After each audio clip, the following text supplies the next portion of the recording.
Hey everybody, welcome back to the channel. Welcome back to Unleashed Alchemy. It is a new day. It is a new moment. A new you is emerging. Step into it and embrace it. I know that the fear is there, okay? Because your ego is telling you this is completely different than what you're used to. I know that your ego is telling you that the way that you're talking is completely different than the way people around you are used to hearing you speak. I know the way that you're being is different from how you have been in the past, but you are stepping into this new soul aligned version of you that has always been there. All right, so unleash yourself. Be free. Liberate yourself. Today is the perfect day. Now is the perfect moment to do just that. Is that what this episode is about? No, not specifically, but that is the underlying message of this entire channel. Okay, so before we actually get into today's episode, I want to remind you that the Unleashed Alchemy Mystery School is available for you to enroll.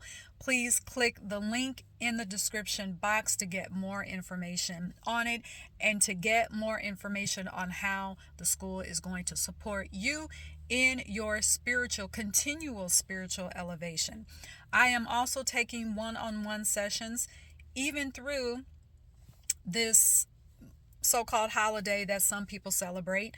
Okay, so get yourself on the schedule. Now's the perfect time to do that as we enter into a new calendar year of 8 of the infinite. All right, but that's another episode. So let's get into today's episode. So I want to talk about how our spiritual elevation, when we surrender to that fully, we start to realize that there are points of wisdom in our lives that we get from our experiences. From the wisdom from those experiences, underneath all of that, even the painful experiences, even the experiences that pissed you off, underneath that lie your gifts, your spiritual gifts, your spiritual science, who you came here to be. All right? A spiritual transformation allows all of that to come online for you. All right? So, what I want to talk about specifically is that many of us have downplayed our own wisdom. And we're downplaying it because we don't necessarily have physical proof, i.e., a book, to give anyone to say, okay, all of this wisdom that I have, here's proof from this book that I read that I can give to you so I can prove to you that what I'm saying has worked for me, that what I'm saying is legit.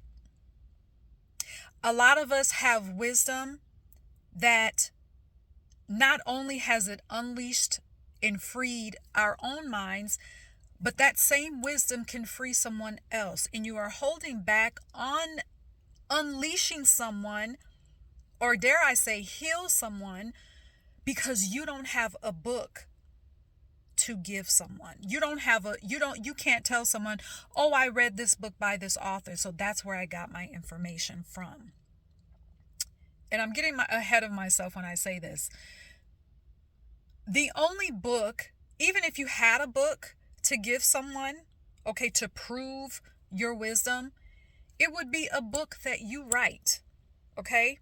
So, let me start from the beginning. When I was going through my first spiritual elevation, my spiritual awakening, I spent probably too much time looking for books or podcasts or just something outside of myself to figure out what to do with all of these downloads and all of this wisdom that I was getting, all this wisdom that I was being reminded of that I have. Okay? And first, what you need to understand is that any outside source that you need to consider, spirit source is going to guide you to it. And it is going to be confirmation of something that you already know. You have to trust your wisdom in your experiences, because your experiences have sharpened your spiritual gifts that you have not used. So the example that I'm going to use, which is probably an extreme example, but I'm going to use it anyway. It's like when you're not using your wisdom, you're not using your spiritual gifts. It's like having a knife set, a fresh, you guys have all seen a brand new knife set where you might be nervous just to pick up the knife, okay, because they look so sharp. It's like having a knife set that's wrapped up in a box, waiting to be uncovered, waiting to be used. Okay?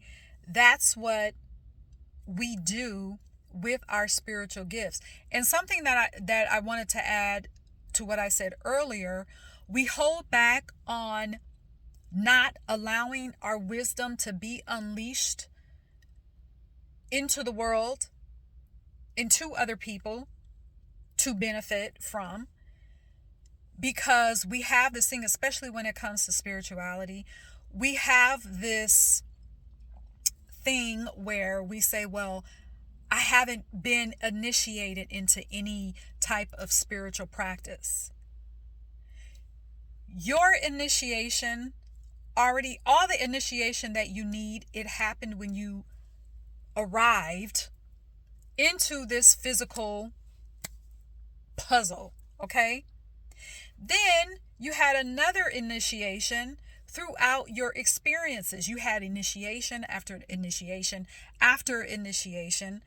Throughout all of those experiences, your spiritual gifts were sharpened more and sharpened more and sharpened more. But we're not using them because we are allowing that ego and that fear to say, well, who's going to listen to you if you don't have a book? Who's going to listen to you if you can't tell people, if you can't talk to people about spirituality? And I'm using spirituality as an example. Who are you to talk about spirituality if you haven't been initiated into any spiritual system? You already have, by being here, by being born, by going through life, by experiencing challenges. How much more initiation do you want or need? All right? You know, and I always say this is a side note, especially the challenging experiences. Why come out of that? Why come through that to sit on it? Okay? Why, going back to my extreme example of the sharp knife set, why even go out and invest in a sharp knife set if you're not going to use it? You know the power is already there, but you're still afraid to use it. All right? So, like I said, some of you are so damn powerful, all you have to do is talk to the fear, tell the fear to get into the back seat, to get out of the driver's seat, so that you can go forward. So let's go back to my example of spirituality, okay?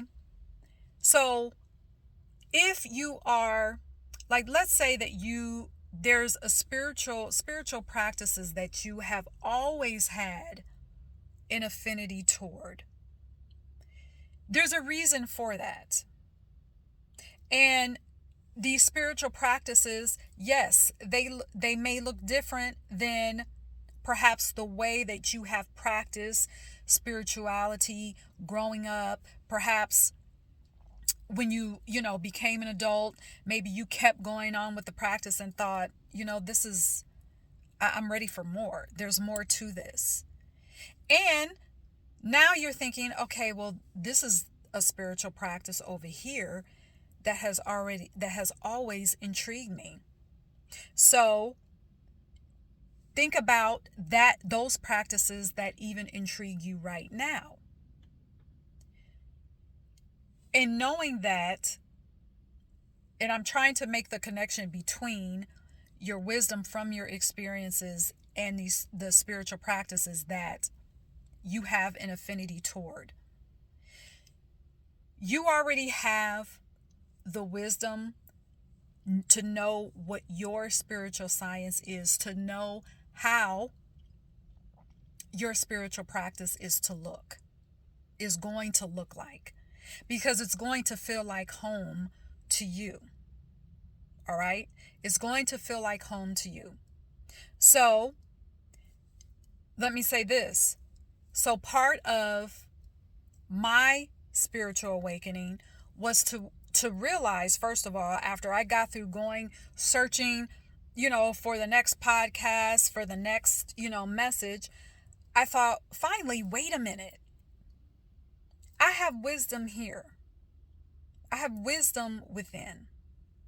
Because I was spending too much time, searching for the next book to read, searching for the next podcast, which there's nothing wrong to that. And there's nothing wrong with that until there was a point where nothing was resonating with me anymore. And so what I had to do is focus on my meditation, which for me was very instrumental in my spiritual awakening. Meditation. Again, I'm talking about it was instrumental for me. Okay. So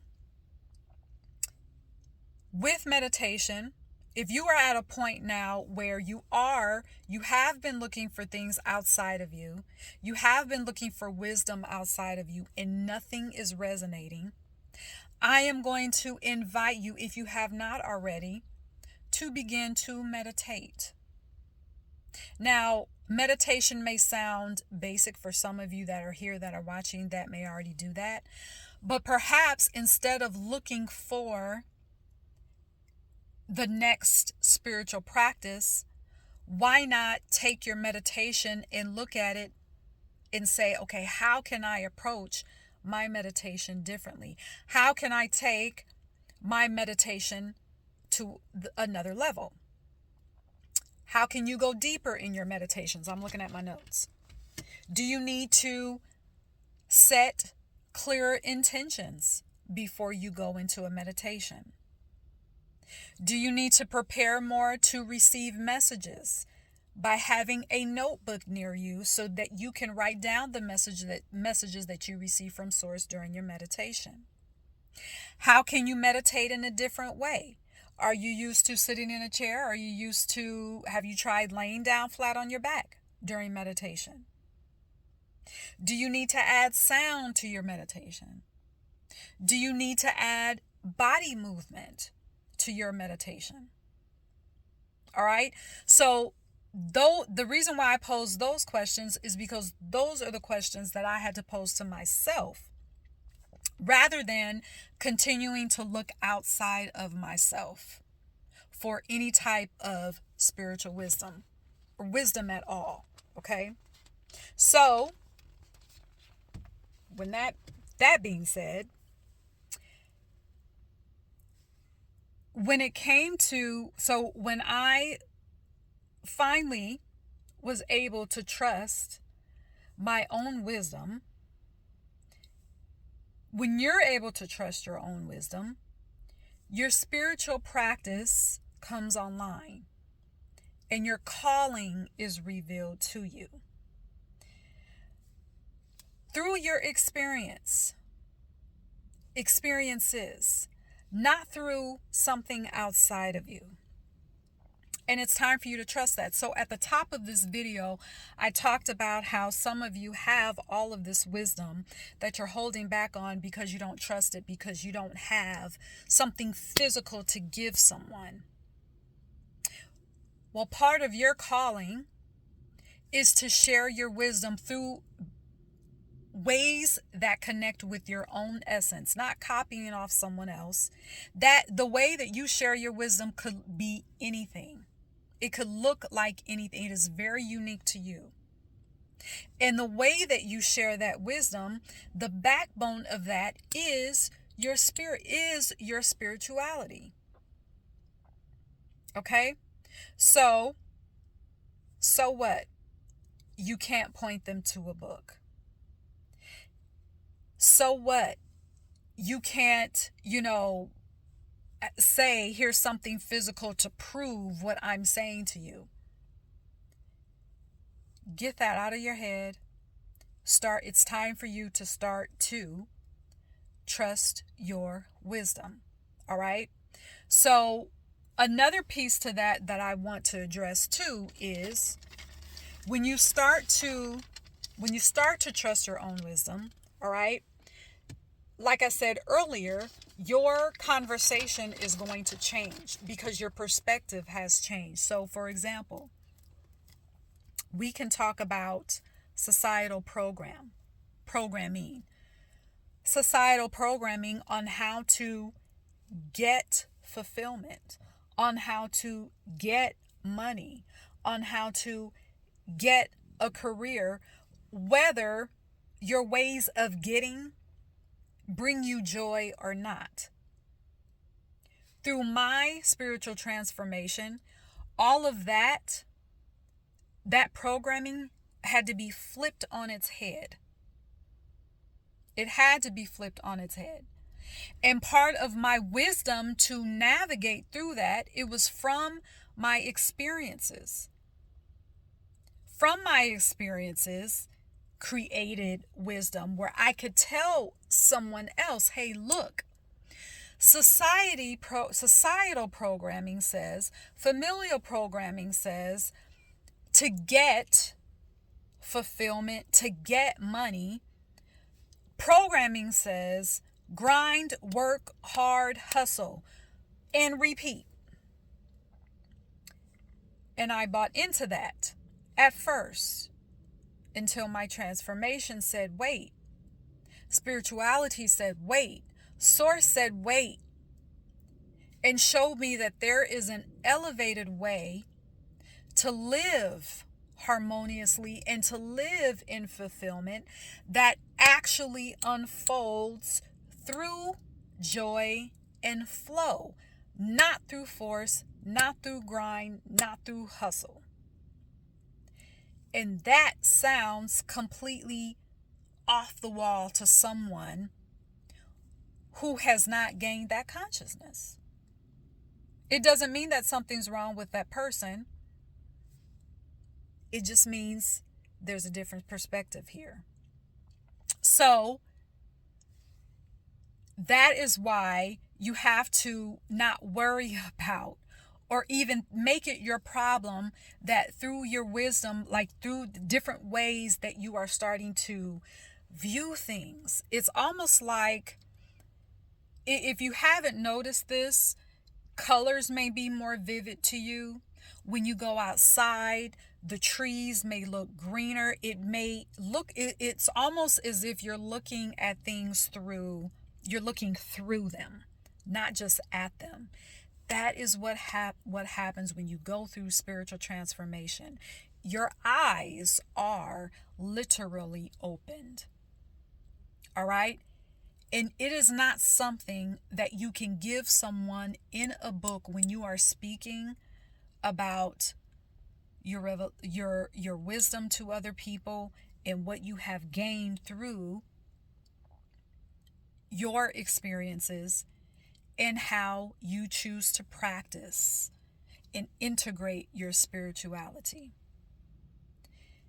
You can't point them to a book unless it's your book that you have written. All right? So I know that there were different moving parts to this video, but I needed to come on and just let the words be there with the help of my notes, okay? So, one last thing I want to say is you cannot allow fear from those prove it responses from people. You have to trust your own wisdom, trust your spiritual practice, and know that your wisdom has liberated you, and now you can use that wisdom in whatever form Spirit is showing you to relay it. You can use that wisdom to liberate other people. All right. So that is the episode for today. Thank you for being here for another episode of Unleashed Alchemy. Don't forget to check out the Unleashed Alchemy Mystery School by clicking the link in the description box. Also, I'm still taking one-on-one sessions throughout the end of this month. All right, now is the perfect time before we enter in the year of 8. All right, to see where you're at energetically. All right, let me know how I can support you. Let me know in the comments. Let me know what parts of this video resonated with you. If you have any questions. Oh, I always forget to say this. You can email me as well. My email is in the about section, all right, on this channel. So that's it for the episode. Thank you for tuning in. Until next time, cheers.